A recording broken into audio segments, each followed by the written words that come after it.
നമസ്കാരം. Doctor Joseph മർഫിയുടെ the power of your subconscious mind എന്ന വിശ്വപ്രസിദ്ധമായ പുസ്തകത്തിന്റെ സമ്മറിയിലേക്ക് എല്ലാവർക്കും സ്വാഗതം. നമ്മുടെ ജീവിതം മാറ്റാൻ കഴിയുന്ന അത്ഭുതകരമായ ഒരു ശക്തി നമുക്കെല്ലാം ഉണ്ട്, നമ്മുടെ സബ് കോൺഷ്യസ് മൈൻഡ്. എന്നാൽ ഇതിനെ എങ്ങനെ ശരിയായി പ്രോഗ്രാം ചെയ്യാം? ഇതിനായി 5 പ്രായോഗിക രീതികളാണ് ഡോക്ടർ മർഫി നിർദ്ദേശിക്കുന്നത്. അവ ഏതൊക്കെയാണെന്ന് നോക്കാം. ഒന്നാമതായി, ദ പാസിംഗ് ഓവർ ടെക്നിക്. നമ്മുടെ ആഗ്രഹങ്ങൾ അബോധ മനസ്സിലേക്ക് കൈമാറുന്ന ഏറ്റവും ലളിതമായ രീതിയാണിത്. ഇവിടെ ഏറ്റവും പ്രധാനം മനസ്സിനെ പൂർണ്ണമായും റിലാക്സ് ചെയ്യുക എന്നതാണ്. കോൺഷ്യസ് മൈൻഡിന്റെ അനാവശ്യമായ സമ്മർദ്ദങ്ങളും ലോജിക്കും ഒഴിവാക്കി നിങ്ങളുടെ ആഗ്രഹം വളരെ ലളിതമായി മനസ്സിനോട് പറയുക. ഒരു കൊച്ചുകുട്ടി തന്റെ അച്ഛനോട് ആഗ്രഹം പറയുന്നത് പോലെ നിഷ്കളങ്കമായി ഇത് ചെയ്യുമ്പോൾ അബോധ മനസ്സ്, സബ് കോൺഷ്യസ് മൈൻഡ് അത് സ്വീകരിക്കുന്നു. Visualisation technique. നിങ്ങൾ ആഗ്രഹിക്കുന്ന കാര്യം ഇതിനോടകം നടന്നു കഴിഞ്ഞു എന്ന് മനസ്സിൽ കാണുന്ന രീതിയാണിത്. നിങ്ങളുടെ മനസ്സ് ഒരു ചിത്രം പോലെ ആ വിജയം കാണുമ്പോൾ ആ ചിത്രത്തെ യാഥാർത്ഥ്യമാക്കാൻ സബ് കോൺഷ്യസ് മൈൻഡ് ഉടനടി പ്രവർത്തിച്ചു തുടങ്ങും. കണ്ണുകൾ അടച്ച് ആ ലക്ഷ്യം പൂർത്തിയായ നിമിഷം വ്യക്തമായി സങ്കല്പിക്കുക. അടുത്തതാണ് ദി മെന്റൽ മൂവി മെത്തേഡ്. ഇത് വിഷ്വലൈസേഷന്റെ കുറച്ചുകൂടി അഡ്വാൻസ്ഡ് ആയ രീതിയാണ്. നിങ്ങളുടെ ലക്ഷ്യങ്ങൾ ഒരു സിനിമ പോലെ മനസ്സിൽ കാണുക. ആ സിനിമയിലെ നായകൻ നിങ്ങളാണ്. നിങ്ങളുടെ ആഗ്രഹം സഫലമായ നിമിഷത്തിലെ സന്തോഷങ്ങളും വികാരങ്ങളും നേരിട്ട് ആസ്വദിക്കുന്നതായി സങ്കല്പിക്കുക. ഈ മാനസിക ചിത്രം സബ് കോൺഷ്യസ് മൈൻഡിൽ വളരെ ആഴത്തിൽ പതിയാൻ സഹായിക്കും. അടുത്തതാണ് ദ ലല്ലബി മെത്തേഡ്. നമ്മുടെ മനസ്സിനെ ഒരു താരാട്ടു പാട്ടുപാടി ഉറക്കുന്നത് പോലെയാണിത്. ഉറക്കത്തിലേക്ക് വഴുതി വീഴുന്നതിന് മുൻപ് നിങ്ങളുടെ ആഗ്രഹം എന്താണോ അതിനെ വളരെ ലളിതമായി ഒരു ചെറിയ വാക്യമാക്കി മാറ്റുക. ഉദാഹരണത്തിന്, ഞാൻ പൂർണ്ണ ആരോഗ്യവാനാണ്. അതുപോലെ നമ്മുടെ ബോധ മനസ്സ് ശാന്തമാകുന്ന ആ നിമിഷങ്ങളിൽ ഈ വാചകം ഒരു താരാട്ടുപാട്ട് പോലെ ആവർത്തിച്ച് ചൊല്ലിക്കൊണ്ട് ഉറങ്ങുക.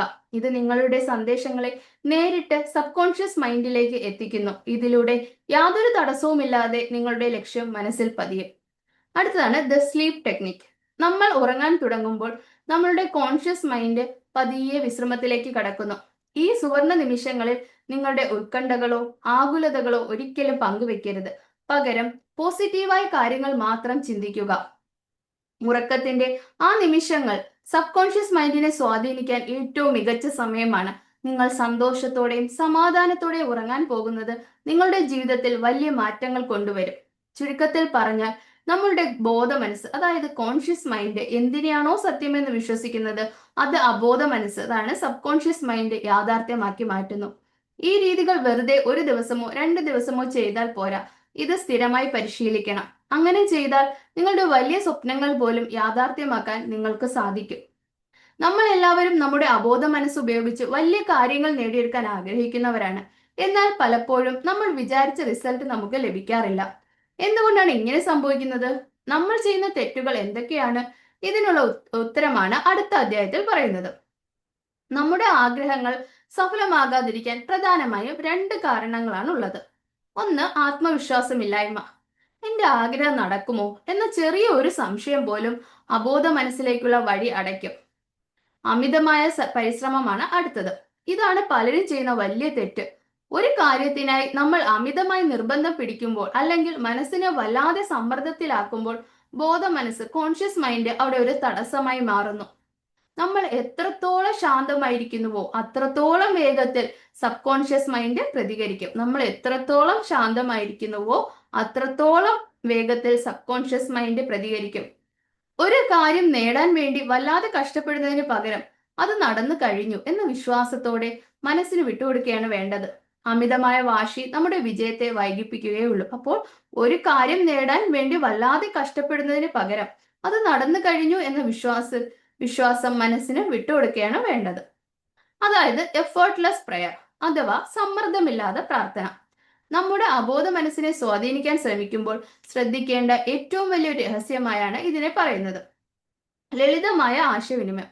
നമ്മൾ അബോധ മനസ്സിനോട്, സബ് കോൺഷ്യസ് മൈൻഡിനോട് സംസാരിക്കുമ്പോൾ അത് വളരെ ലളിതമായിരിക്കണം. മനസ്സിനെ നിർബന്ധിച്ച് ഒരു കാര്യം ചെയ്യിക്കാൻ ഒരിക്കലും ശ്രമിക്കരുത്.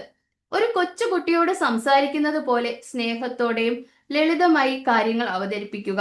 മനസ്സ് എത്രത്തോളം ശാന്തമായിരിക്കുന്നുവോ അത്രത്തോളം മികച്ച രീതിയിൽ അബോധ മനസ്സ് പ്രതികരിക്കും. വിഷ്വലൈസേഷന്റെ കരുത്ത്. ഇവിടെയാണ് ഏറ്റവും വലിയ രഹസ്യം ഒളിഞ്ഞിരിക്കുന്നത്. നമ്മുടെ ആഗ്രഹവും അതായത് ഡിസയർ നമ്മൾ നടത്തുന്ന വിഷ്വലൈസേഷനും തമ്മിൽ ഒരു ഏറ്റുമുട്ടൽ ഉണ്ടായാൽ അവിടെ എപ്പോഴും വിഷ്വലൈസേഷനാണ് വിജയിക്കുക. ഉദാഹരണത്തിന്, എനിക്ക് വിജയിക്കണം എന്ന് നിങ്ങൾ ആഗ്രഹിക്കുന്നുണ്ടാകാം. പക്ഷേ നിങ്ങളുടെ ഉള്ളിൽ ഞാൻ തോറ്റുപോയാലോ എന്ന പേടിയാണുണ്ടെങ്കിൽ ആ തോൽവിയുടെ ചിത്രങ്ങളാണ് തെളിയുന്നതെങ്കിൽ അബോധ മനസ്സ് ആ തോൽവിയാണ് സ്വീകരിക്കുന്നത്. അതായത് നിങ്ങൾ എന്ത് ആഗ്രഹിക്കുന്നു എന്നതിനേക്കാൾ നിങ്ങൾ എന്ത് വിഷ്വലൈസ് ചെയ്യുന്നു എന്നതിനാണ് അബോധ മനസ്സ് മുൻഗണന നൽകുന്നത്. അതുകൊണ്ട് എപ്പോഴും വിജയത്തെയും ശുഭകരമായ കാര്യങ്ങളെയും മാത്രം മനസ്സിൽ കാണാൻ ശ്രമിക്കുക. നമ്മുടെ ലക്ഷ്യം നേടിയെടുത്തു കഴിഞ്ഞാൽ നമുക്ക് എന്ത് സന്തോഷമാണോ ഉണ്ടാകുന്നത്, ആ സന്തോഷം ഇപ്പോൾ തന്നെ ഉൾക്കൊള്ളാൻ ശ്രമിക്കുക. നിങ്ങളുടെ മനസ്സ് ആ സന്തോഷം തിരിച്ചറിഞ്ഞു തുടങ്ങിയാൽ അബോധ മനസ്സ് അത് യാഥാർത്ഥ്യമാക്കാനുള്ള വഴികൾ തുറന്നു തരും. ഇത് നടക്കുമോ എന്ന് ആകുലപ്പെടുന്നതിന് പകരം അത് നടന്നു കഴിഞ്ഞു എന്ന ആത്മവിശ്വാസത്തിൽ ഉറച്ചു നിൽക്കുക. ഇത് നടക്കുമോ എന്ന് ആകുലപ്പെടുന്നതിന് പകരം അത് നടന്നു കഴിഞ്ഞു എന്ന ഉറച്ചു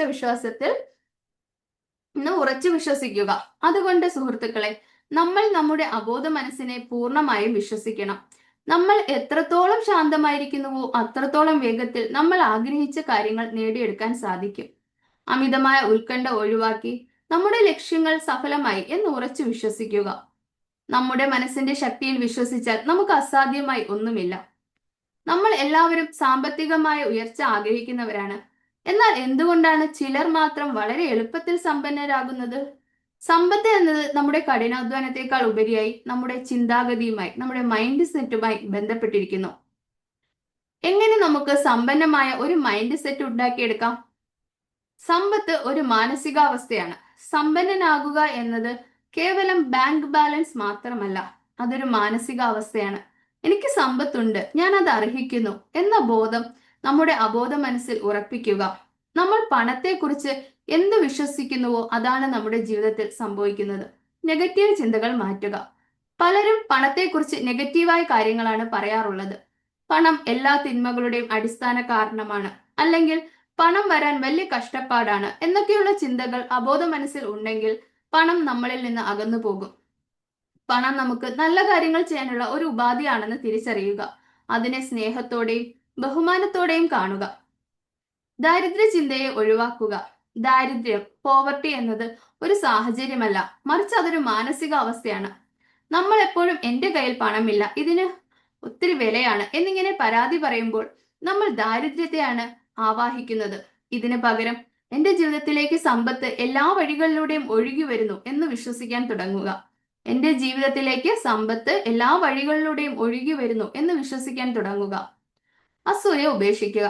മറ്റൊരാൾ സമ്പന്നനാകുന്നത് കാണുമ്പോൾ അസൂയ തോന്നുന്നത് നമ്മുടെ സാമ്പത്തിക വളർച്ചയെ തടയും. കാരണം അസൂയപ്പെടുന്നത് വഴി നമ്മൾ നമ്മുടെ അബോധ മനസ്സിന് നൽകുന്ന സന്ദേശം എനിക്ക് പണം ഇഷ്ടമല്ല, അല്ലെങ്കിൽ പണം മോശമാണ് എന്നാണ്. മറ്റുള്ളവരുടെ വിജയത്തിൽ സന്തോഷിക്കാൻ ശീലിക്കുക, അവരെ അനുഗ്രഹിക്കുക. അപ്പോൾ ആ വിജയം നിങ്ങളിലേക്ക് വന്നു ചേരും. നമ്മുടെ ജീവിതത്തിലേക്ക് സമ്പത്തിനെ ആകർഷിക്കാൻ ജോസഫ് മർഫി നിർദ്ദേശിക്കുന്ന ഏറ്റവും ലളിതവും എന്നാൽ ശക്തവുമായ ഒരു രീതിയുണ്ട്. അത് മറ്റൊന്നുമല്ല, രാത്രി ഉറങ്ങുന്നതിന് മുൻപ് ഒരു 5-10 മിനിറ്റ് ശാന്തമായി ഇരിക്കുക. എന്നിട്ട് സമ്പത്ത് വിജയം, സമ്പത്ത് വിജയം, അതായത് വെൽത്ത് സക്സസ് എന്നീ വാക്കുകൾ ഒരു താരാട്ടുപാട്ട് പോലെ ആവർത്തിച്ച് ശാന്തമായി പറഞ്ഞുകൊണ്ട് ഉറങ്ങുക.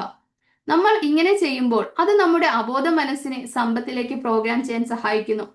അതായത് നമ്മൾ നമ്മുടെ ചിന്താഗതി മാറ്റിയാൽ നമ്മുടെ ജീവിതത്തിൽ സാമ്പത്തിക സാഹചര്യങ്ങളും മാറും. സമ്പത്ത് എന്നത് നമ്മുടെ അവകാശമാണെന്ന് നമ്മൾ ഉറച്ചു വിശ്വസിക്കണം. പോസിറ്റീവായ ചിന്തകളിലൂടെയും കൃത്യമായ വിഷ്വലൈസേഷനിലൂടെയും നമ്മൾ ആഗ്രഹിച്ച രീതിയിലുള്ള സാമ്പത്തിക വിജയം നേടിയെടുക്കാൻ സാധിക്കും. എപ്പോഴും നമ്മുടെ മനസ്സിന്റെ ശക്തിയിൽ വിശ്വസിക്കുക.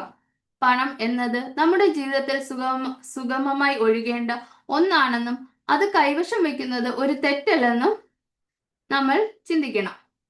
അടുത്ത അധ്യായത്തിൽ കടക്കാം. നമ്മൾ എല്ലാവരും അറിയേണ്ട ഒരു വലിയ സത്യമുണ്ട്. സമ്പന്നനാകുക എന്നത് നമ്മുടെ ഓരോരുത്തരുടെയും ജന്മസിദ്ധമായ അവകാശമാണ്. നമ്മൾ ഇവിടെ വന്നിരിക്കുന്നത് കഷ്ടപ്പെടാൻ മാത്രമല്ല, മറിച്ച് സന്തോഷത്തോടും സമൃദ്ധിയോടും കൂടി ജീവിക്കാനാണ്. എന്തുകൊണ്ടാണ് പണം ചിലരിൽ നിന്ന് അകന്നു നിൽക്കുന്നത്? നമ്മുടെ ചിന്താഗതി എങ്ങനെ മാറ്റണം? ഈ അധ്യായത്തിലൂടെ ജോസഫ് മർഫി നമുക്ക് പറഞ്ഞു തരുന്നു. പലരും വിചാരിക്കുന്നത് പണം ആഗ്രഹിക്കുന്നത് ഒരു മോശം കാര്യമെന്നാണ്. എന്നാൽ അത് തെറ്റാണ്. നമ്മുടെ കഴിവുകൾ വികസിപ്പിക്കാനും നല്ല രീതിയിൽ ജീവിക്കാനും നമുക്ക് പണം ആവശ്യമാണ്. അതുകൊണ്ട് സമ്പന്നനാകാൻ ഞാൻ ആഗ്രഹിക്കുന്നു എന്ന് ഉറപ്പിച്ചു പറയുന്നതിൽ ആത്മവിശ്വാസം കൊള്ളുക. നമ്മുടെ സബ് കോൺഷ്യസ് മൈൻഡ് ആ ആഗ്രഹത്തെ വളരെ ലളിതമായി സ്വീകരിക്കാൻ തുടങ്ങും. പണത്തെ വെറുമൊരു പേപ്പർ കഷ്ണമായോ ലോഹമായോ കാണരുത്. പണം എന്നത് സിംബൽ ഓഫ് എക്സ്ചേഞ്ച് ആണ്. നമ്മുടെ ജീവിതത്തിൽ ബ്ലഡ് സർക്കുലേഷൻ എത്രത്തോളം പ്രധാനമാണോ അത്രത്തോളം പ്രധാനമാണ് സാമ്പത്തികമായ ഒഴുക്കും. പണം നമ്മുടെ ജീവിതത്തിൽ തടസ്സമില്ലാതെ ഒഴുകിക്കൊണ്ടിരിക്കണം എന്ന് വിശ്വസിക്കുക. പണത്തെ വെറുക്കുന്നത് അവസാനിപ്പിക്കുക. എനിക്ക് പണത്തോട് വലിയ താല്പര്യമൊന്നുമില്ല, പണം എല്ലാ കുഴപ്പങ്ങൾക്കും കാരണമാണ് എന്ന് നമ്മൾ പറയുമ്പോൾ പണം നമ്മളിൽ നിന്ന് അകന്നു പോകാൻ നാം തന്നെ വഴിയൊരുക്കുകയാണ്. നമ്മൾ എന്തിനെയാണോ വിമർശിക്കുന്നത് അത് ഒരിക്കലും നമുക്ക് സ്വന്തമാക്കാൻ കഴിയില്ല. അതുകൊണ്ട് പണത്തെ ആദരിക്കാനും സ്നേഹിക്കാനും ശീലിക്കുക. എനിക്ക് പണം ലഭിക്കുന്നു, പണം എനിക്ക് ഇഷ്ടമാണ്, ഞാൻ അത് നല്ല കാര്യങ്ങൾക്കായി ഉപയോഗിക്കുന്നു എന്ന ചിന്തകൾ സബ് കോൺഷ്യസ് മൈൻഡിലേക്ക് നൽകുക. നമ്മൾ കൊടുക്കുന്ന നിർദ്ദേശങ്ങൾക്കനുസരിച്ച് പുതിയ അവസരങ്ങളും വരുമാന മാർഗങ്ങളും നമ്മളെ തേടി വരും. സാമ്പത്തിക തടസ്സങ്ങൾ മാറ്റുക. നമ്മുടെ ബിസിനസ്സിലോ ജോലിയിലോ തടസ്സങ്ങൾ ഉണ്ടാകുന്നത് നമ്മുടെ തന്നെ നെഗറ്റീവ് ചിന്തകൾ കൊണ്ടാണ്. ബിസിനസ് മോശമാണ്, സാമ്പത്തിക മാന്ദ്യമാണ് എന്നൊക്കെയുള്ള പരാതികൾ ഒഴിവാക്കുക. പകരം എന്റെ ബിസിനസ്സിൽ ഓരോ ദിവസവും പുരോഗതി ഉണ്ടാകുന്നു എന്ന് ഉറപ്പിച്ചു പറയുക. എന്റെ ബിസിനസ്സിൽ ഓരോ ദിവസവും പുരോഗതി ഉണ്ടാകുന്നു എന്ന് ഉറപ്പിച്ചു പറയുക. ചുരുക്കത്തിൽ നമ്മുടെ ജീവിതത്തിൽ പണം സമൃദ്ധമായി ഉണ്ടാകുന്നത് തികച്ചും സഹജമായ ഒന്നാണെന്ന് മനസ്സിലാക്കുക. പണം സ്വർണത്തെ പോലെയോ വെള്ളിയെ പോലെയോ ഈ പ്രകൃതിയിലുള്ള ഒരു സമ്പത്താണ്. ആത്മവിശ്വാസത്തോടും പോസിറ്റീവ് ചിന്തകളോടും കൂടി നമ്മുടെ സബ് കോൺഷ്യസ് മൈൻഡിനെ ഉപയോഗിച്ചാൽ സാമ്പത്തിക സ്വാതന്ത്ര്യം നേടിയെടുക്കാൻ നമുക്ക് ഓരോരുത്തർക്കും സാധിക്കും. വിജയത്തിൽ അബോധ മനസ്സിന്റെ പങ്ക്. വിജയം എന്നത് കേവലം ലക്ക് കൊണ്ട് ഉണ്ടാകുന്ന ഒന്നല്ല, മറിച്ച് നമ്മുടെ അബോധ മനസ്സിനെ എങ്ങനെ ശരിയായി ഉപയോഗിക്കുന്നു എന്നതിനെ ആശ്രയിച്ചിരിക്കും. ഈ അധ്യായത്തിൽ വിജയത്തിലേക്കുള്ള 3 പ്രധാന ഘടകങ്ങളെ കുറിച്ച് ഡോക്ടർ മർഫി വിശദീകരിക്കുന്നു. ഒന്ന്, ദ പവർ ഓഫ് ഇമാജിനേഷൻ. നമ്മൾ ഒരു വലിയ ബിസിനസ്സുകാരനോ അല്ലെങ്കിൽ ഒരു പരീക്ഷയിൽ മികച്ച വിജയം നേടാനോ ആഗ്രഹിക്കുന്നുവെങ്കിൽ ആ വിജയം ഇതിനോടകം നേടിക്കഴിഞ്ഞു എന്ന് നമ്മുടെ ഇമാജിനേഷനിൽ കാണുക. ആ വിജയത്തിന്റെ സന്തോഷം അനുഭവിക്കുക. നിങ്ങളുടെ അബോധ മനസ്സ് ആ ചിത്രത്തെ ഏറ്റെടുക്കുകയും അത് യാഥാർത്ഥ്യമാക്കാനുള്ള ഐഡിയകളും അവസരങ്ങളും നിങ്ങൾ മുന്നിൽ എത്തിക്കുകയും ചെയ്യും. പരാജയ ഭീതിയെ മറികടക്കാം. പലപ്പോഴും പരാജയപ്പെടുമോ എന്ന പേടിയാണ് നമ്മെ പിന്നോട്ട് വലിക്കുന്നത്. എനിക്ക് പരാജയപ്പെടാൻ കഴിയില്ല, ദൈവികമായി വഴി നടത്താൻ എനിക്ക് ഒപ്പമുണ്ട്, ദൈവികമായ വഴി നടത്താൻ എനിക്ക് ഒപ്പമുണ്ട് എന്ന് ഉറച്ചു വിശ്വസിക്കുക. നിങ്ങളുടെ ചിന്തകൾ എപ്പോഴും വിജയത്തിൽ കേന്ദ്രീകരിക്കുക. അതായത് വിജയം എന്നത് ഒരു മാനസികാവസ്ഥയാണ്. നമ്മുടെ സബ് കോൺഷ്യസ് മൈൻഡിനെ ഒരു പങ്കാളിയായി കൂടെ കൂട്ടിയാൽ ജീവിതത്തിൽ നമുക്ക് തടസ്സങ്ങളിൽ മുന്നേറാൻ സാധിക്കും. നമ്മുടെ ഉള്ളിലെ ഈ അത്ഭുത ശക്തിയെ വിശ്വസിക്കുക. വിജയം നമ്മളെ തേടിയെത്തും. ഇഷ്ടപ്പെട്ട ജോലി കണ്ടെത്തുക. നമ്മുടെ വിജയത്തിന്റെ ആദ്യ പടി നമുക്ക് ഏറ്റവും താല്പര്യമുള്ള കാര്യം എന്താണെന്ന് കണ്ടെത്തുക എന്നതാണ്. നമ്മൾ ചെയ്യുന്ന ജോലിയെ സ്നേഹിക്കാൻ നമുക്ക് കഴിയണം. ലോകം മുഴുവൻ നിങ്ങളെ ഒരു വിജയ് എന്ന് വിളിച്ചാലും ചെയ്യുന്ന ജോലിയിൽ നിങ്ങൾക്ക് താല്പര്യമില്ലെങ്കിൽ അല്ലെങ്കിൽ അത് നിങ്ങൾക്ക് സന്തോഷം നൽകുന്നില്ലെങ്കിൽ നിങ്ങൾ യഥാർത്ഥത്തിൽ വിജയിയല്ല. ജോലി ഒരു ഭാരമായി തോന്നാത്ത ഇടത്താണ് വിജയം തുടങ്ങുന്നത്. അടുത്തത്, പ്രത്യേക മേഖലയിൽ വൈദഗ്ധ്യം നേടുക. നിങ്ങൾ തിരഞ്ഞെടുത്ത മേഖല ഏതുമാകട്ടെ അതിൽ അഗാധമായ അറിവ് നേടുക. ആ വിഷയത്തിൽ മറ്റാരെക്കാളും മികച്ചവരാകാൻ നിരന്തരം ശ്രമിക്കുക. നിങ്ങളുടെ അറിവും സേവനവും മറ്റുള്ളവർക്ക് ഗുണകരമാകുന്ന രീതിയിൽ വളർത്തിയെടുക്കുക. ഒരു പ്രത്യേക കാര്യത്തിൽ മാസ്റ്റർ ആകുന്നത് നിങ്ങളുടെ അബോധ മനസ്സിന് വലിയ ആത്മവിശ്വാസം നൽകും. അടുത്തത്, മറ്റുള്ളവർക്ക് ഗുണകരമാവുക. ഇതാണ് വിജയത്തിന്റെ ഏറ്റവും പ്രധാനപ്പെട്ട ഘട്ടം. നിങ്ങളുടെ വിജയം നിങ്ങളിൽ മാത്രം ഒതുങ്ങി നിൽക്കുന്നതാകരുത്. നമ്മുടെ ലക്ഷ്യങ്ങൾ സമൂഹത്തിന് നന്മ ചെയ്യുന്നതാകണം. സ്വാർത്ഥമായ ലക്ഷ്യങ്ങൾ കൊണ്ട് നേടുന്ന വിജയം ദീർഘകാലം നിലനിൽക്കില്ല. നമ്മുടെ കഴിവുകൾ കൊണ്ട് മറ്റൊരാളുടെ ജീവിതത്തിൽ ചെറിയൊരു മാറ്റമെങ്കിലും വരുത്താൻ സാധിക്കുമ്പോഴാണ് വിജയത്തിന് പൂർണ്ണതയുണ്ടാകുന്നത്. അതായത് നമ്മൾ ഇഷ്ടപ്പെടുന്ന കാര്യം ചെയ്യുക, അതിൽ ഏറ്റവും മികച്ചവരാകുക, ആ കഴിവ് കൊണ്ട് ലോകത്തിന് നന്മ ചെയ്യുക. ഈ 3 കാര്യങ്ങൾ ഒത്തുചേരുമ്പോൾ അബോധ മനസ്സ് നമ്മെ വലിയ ഉയരങ്ങളിൽ എത്തിക്കും. Thank you.